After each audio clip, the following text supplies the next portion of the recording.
Secularism जिंदा उस वक्त रहेगा जब तमाम लोग अपने आप को महफूज समझेंगे, चाहे दलित हो, मुसलमान हो, आदिवासी हो। सेकुलरिज्म की बात ये लोग अपने बेटे को मुख्यमंत्री बनाना चाहते हैं। लालू, मेरा बेटा मुख्यमंत्री बन जाए तो बिहार का कल्याण हो जाए, मेरा बेटा मुख्यमंत्री की कुर्सी पर बैठ जाए तो सबका टन टनाटन फायदा हो जाएगा।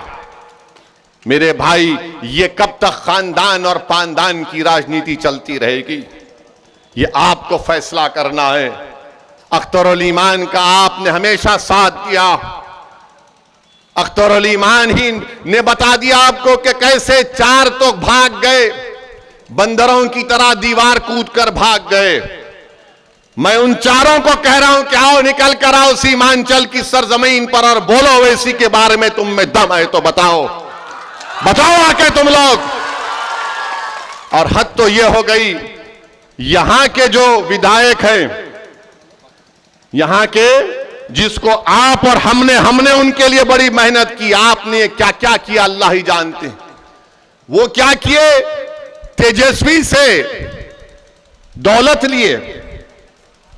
लिए दुबई में होटल खोले, दुबई में होटल खोले। होटल का नाम क्या लिखा, हैदराबादी बिरयानी। चलो शुक्रिया हजरत, कम से कम तुमने हैदराबाद को याद तो किया अपना जमीर बेचकर।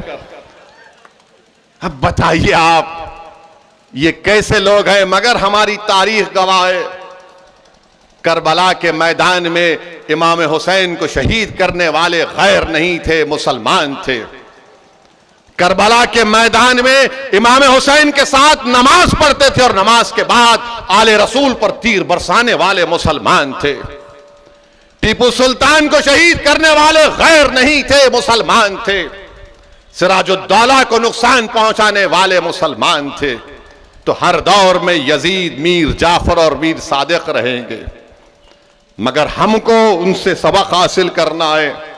मेरे भाई, अब की बार हम इन गद्दारों से दोबारा नहीं डसे जाएंगे इंशाअल्लाह ताला। मुझे यकीन है कि आप, ये नीतीश कुमार और तेजस्वी यादव ने अपने इख्तिदार के नशे में, गुरूर में और इख्तिदार की दौलत का गलत इस्तेमाल करके उन्हें सीमांचल की आवाज को खत्म करने की कोशिश की। मैं नीतीश कुमार, तेजस्वी यादव को, नरेंद्र मोदी को कहना चाहूंगा कि तुम जमीर फरोशों को खरीद सकते हो, तुम अपने इख्तिदार और दौलत की बुनियाद पर, मगर तुम सीमांचल की आवाज को कभी नहीं दबा पाओगे।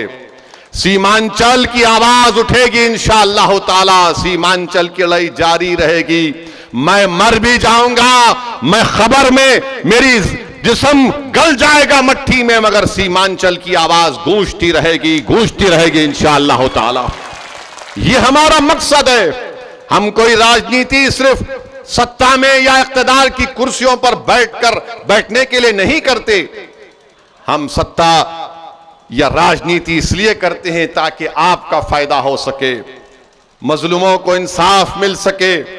और आपकी आवाज, ये सिर्फ किशनगंज की पार्लियामेंट की सीट, सिर्फ सीमांचल की आवाम की आवाज नहीं है, ये भारत के 100 करोड़ गरीब और मजलूम आवाम की एक आवाज भी है, जो बड़ी नजरों से देख रही है कि अब के बार किशनगंज से कौन जीत कर आएगा, जो बड़ी उम्मीद लगा कर बैठे हुए हैं कि कौन हमारी मस्जिदों की हिफाजत की आवाज उठाएगा, कौन शरीयत मोहम्मदी सल्लल्लाहु अलैहि वसल्लम की हिफाजत की आवाज उठाएगा, कौन ना सिर्फ सीमांचल की लड़ाई लड़ेगा बल्कि जो मजलूम जेलों में सड़ रहे हैं उनकी रिहाई की बात करेगा, कौन इस अंधेरे का खात्मा करेगा जो हमको तबाह और बर्बाद करना चाहता है।